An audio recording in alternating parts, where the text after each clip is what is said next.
So guys আজকের ভিডিওটা সরাসরি শুরু করলাম দুর্গাপুর স্ট্যান্ড থেকে আর রেল স্ট্যান্ড থেকে। তো এখন কিন্তু আমাদের ট্রেন আসতে একটু লেট আছে, তাই বললাম ব্লগটা তোমাদের সঙ্গে শেয়ার করি। ব্লগের সমস্ত ট্রেন জার্নিটা তোমাদের সঙ্গে দেখাবো, কিভাবে তোমরা দেখা যাবে যদি দুর্গাপুর বাঁকুড়া থেকে থাকো, কিভাবে দেখা যাবে সমস্ত ট্রেন জার্নিটা তোমরা দেখো। আর কম কম টাকায় কিভাবে যাওয়া যায়, কম খরচায়, সেটা কিন্তু দেখতে থাকো। ফাইনালি এখন দাঁড়িয়ে আছে আর ভিড়টা কিন্তু তোমরা জাস্ট দেখতে পাচ্ছ, লোকাল ট্রেনে চাপার জন্য কতটাই ভিড় হয়েছে।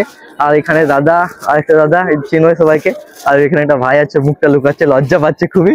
তো আপাতত চলো যাই আর তোমাদেরকেও দেখাই।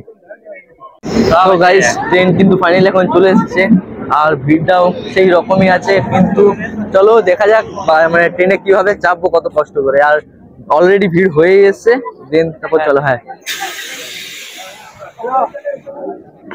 अरे उतरेंगे यार, बहुत टाइम है, ये तो ऐसी दवा का था।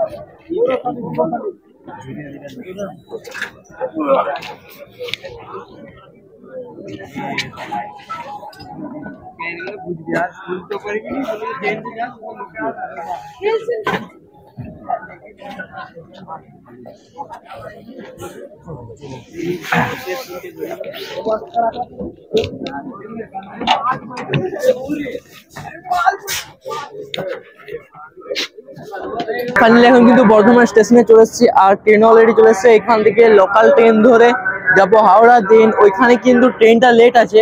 সো দেখি কতক্ষণ কি টাইম লাগে না লাগে।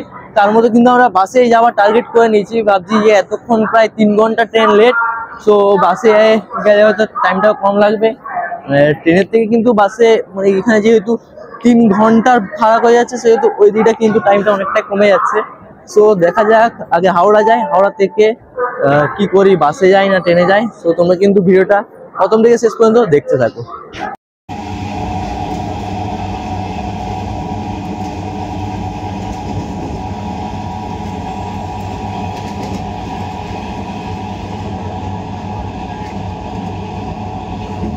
সো গাইস ফাইনালি এখন হাওড়া রেলওয়ে স্টেশনে চলে এসেছি। এরপর এখান থেকে বেরোবো, দেন কিছু খাবার টাবার খাবো। আর আজকে যে দীঘার ট্রেনটা আছে সেটা হচ্ছে অনেকখানি লেট, প্রায় 3 থেকে 3.5 ঘন্টা লেট আছে। তো আমরা ভাবলাম যে তাহলে চলো সামনে ধর্মতলা দিকে বাস আছে, বাস ধরে নেবো, কারণ ওই ট্রেনটা এতটাই লেট হয়ে যাচ্ছে যে আর কিছু বলার নেই। তো তাড়াতাড়ি চলো যাই, আর বাসটা কখন আছে বাসের টিকিটটাও কেটে নিই, তারপর তোমার সঙ্গে দেখা হচ্ছে।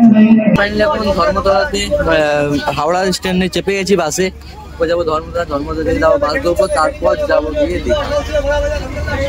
সো গাইস ফাইনালি আমরা কিন্তু কালকে রাত্রে এসেছি, আর রাত্রে আসার পর কিন্তু এখানে কোনো ভিডিও বানানো হয়নি।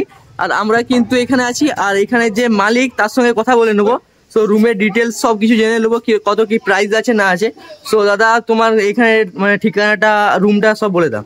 নিউ দীঘা বটতলা মার্কেট আমাদের হোটেল, রুমের ভাড়া আছে 700 টাকা করে। এখন ঢুকবেন, কাল সকাল 10টা অবধি চেক আউট আছে, 700 টাকা রুম। আর নাম, এইটার নামটা? আল্লাদি গেস্ট হাউস। আচ্ছা, আর রুমটা তোমাদেরকে দেখিয়ে দিই। রুমটা কিন্তু আমরা অলরেডি ছিলাম, তাই এখানে বেডিং গুলো কিন্তু পড়ে আছে, আর এখানে সমস্ত আমরা রেডি। আর এই সাইডে কিন্তু তোমাদের পেয়ে যাবে, এখানে একটা আলমারি টাইপের আছে আর কাঁচ মানে আয়না আছে।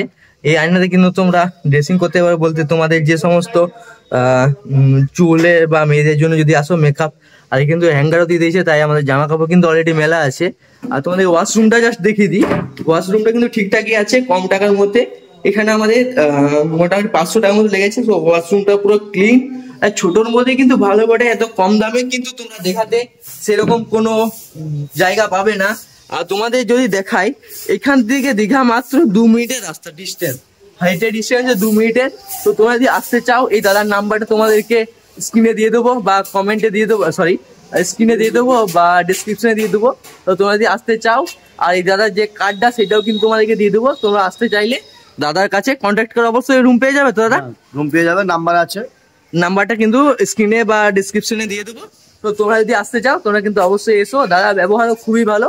সো এটা কিন্তু কোনো স্পন্সার বা কিছু না, জাস্ট আমরা ছিলাম তাই আমার ওপিনিয়নটা জানালাম যে রুমটা কি। এখানে কিন্তু সামনে অনেক হোটেল আছে, এই সামনে হোটেল থেকে কিন্তু তোমরা খাবার টাবার খেয়ে, আর রাত্রে যে ডিনারটা সেটা কিন্তু তোমরা এইখানে যে হোটেলটা রয়েছে ওখানে রেখে দিই। এখানে একটা হোটেল রয়েছে, এখানে রুটি সমস্ত কিছু খাবার পেয়ে যাবে রাত্রের জন্য। আর এইটা হচ্ছে সেই এরিয়াটা তোমরা যেখানে দেখতে পাচ্ছ, আর সামনে অনেক কিছু আছে, আর ওষুধের দোকান, হসপিটাল সমস্ত কিছু কিন্তু এই সাইডে গেলে কিন্তু হসপিটাল। আর তোমাদের এখানকার যে পুরীর মন্দিরে যে ডুপ্লিকেট করা হয়েছে দেখাতে, খুব সামনে জাস্ট 5 মিনিটের হাঁটা পথ।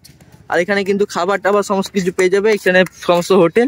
আর ব্রিজটা দেখতে পাচ্ছ ওই সামনে, তোমাদেরকে জুম করে একটু দেখিয়ে দিই। এখানে হচ্ছে ব্রিজ, প্রায় তোমরা যদি হেঁটে যাও তাহলে হয়তো তোমাদের খুব হলে 2 থেকে 3 মিনিট লাগবে। সো যদি আসতে চাও তাহলে দাদার সঙ্গে কন্ট্যাক্ট করো। আর আজকের ভিডিওটা এই পর্যন্ত, দেখা হচ্ছে একটা পরবর্তী কোনো ভিডিও নিয়ে। সো ভালো থেকো, সুস্থ থেকো, টাটা, বাই বাই।